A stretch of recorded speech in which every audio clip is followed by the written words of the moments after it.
Baghdad میں ایک بہت ہی گنہگار انسان تھا، لیکن اس کی ماں بہت صالحہ تھی۔ اس شخص سے جب بھی کبھی گناہ ہوتا تو وہ اس گناہ کو ایک کتاب میں لکھ لیتا تھا۔ ایک رات کا ذکر ہے جب وہ اپنے دن کے تمام گناہ کتاب میں لکھ رہا تھا کہ دروازے پر دستک ہوئی۔ نکل کر باہر دیکھا تو نہایت ایک خوبصورت، حسین و جمیل ماہ جبین لڑکی کھڑی تھی۔ اس نے اس لڑکی سے پوچھا کیا چاہیے؟ اس لڑکی نے جواب دیا، میرے پاس یتیم بچے ہیں، 3 دن سے بھوکے ہیں، کچھ بھی کھانے کو میسر نہیں۔ اچھا اندر چلی آؤ۔ اس شخص نے اس لڑکی کو گھر کے اندر بلایا اور دروازہ بند کر دیا، کیونکہ اس عورت کو دیکھ کر اس شخص کی نیت خراب ہو گئی۔ وہ عورت جان گئی کہ اس بندے کی نیت خراب ہو گئی ہے، کہ اس کے جی میں اب برائی آئی ہے۔ اس شخص نے اس عورت کو زبردستی اپنی طرف کھینچا تو اس نے زور سے کہا، اے مصیبتوں کو دور کرنے والے، مجھے اس انسان سے بچا، اور اپنی موت کو بھول جانے والے انسان، مجھے تو تم موت سے غافل نظر آتا ہے کہ تم نے اس سے کوئی سبق حاصل نہیں کیا کہ تم سے بہتر وہ طاقتور لوگوں کو موت کھا گئی، ان کو بھی اس دنیا سے سوائے تھوڑی سی روزی اور کپڑے کے کچھ بھی نہ نصیب ہوا، اور جو منزلیں اور بڑے بڑے گھر انہوں نے آباد کیے وہ بھی خالی رہ گئے، اور تم خود بھی کل یا اگلے روز تنہا قبرستان میں جاگزین ہو کر ان کی ہمسائیگی میں چلے جاؤ گے۔ اے میرے پروردگار، میری فریاد کو سن اور اس انسان سے مجھے بچا۔ اس شخص نے جب یہ فریاد سنی تو بہت رویا اور اس عورت کو چھوڑ دیا۔ اس شخص نے اس عورت کو کھانے کی چیزیں دی اور کہا، یہ اپنے بچوں کو کھلاؤ، میں بہت گنہگار انسان ہوں، اپنے بچوں سے کہنا کہ اللہ سے میرے لیے دعا کریں کہ میرے گناہ معاف کر دے، اور جو گناہ میں اپنی کتاب میں لکھتا رہا وہ گناہ معاف ہونے کے بعد مٹ جائیں۔ اس عورت نے جاتے ہوئے اس شخص کو بھی دعائیں دی۔ جب وہ عورت چلی گئی تو بندے نے اپنی کتاب میں لکھا کہ میں نے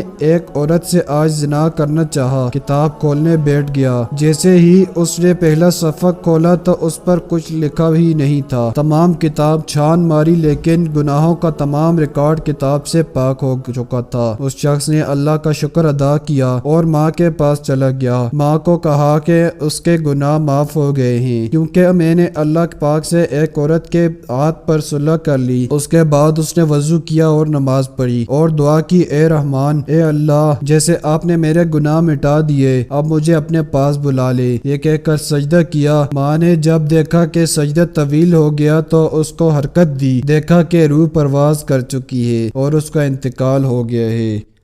پیارے دوستو، اگر آپ کو یہ ویڈیو پسند آئی ہے تو ویڈیو کو لائک ضرور کریں، اور اگر آپ میرے اس YouTube چینل پر نئے ہیں تو چینل کو سبسکرائب ضرور کریں۔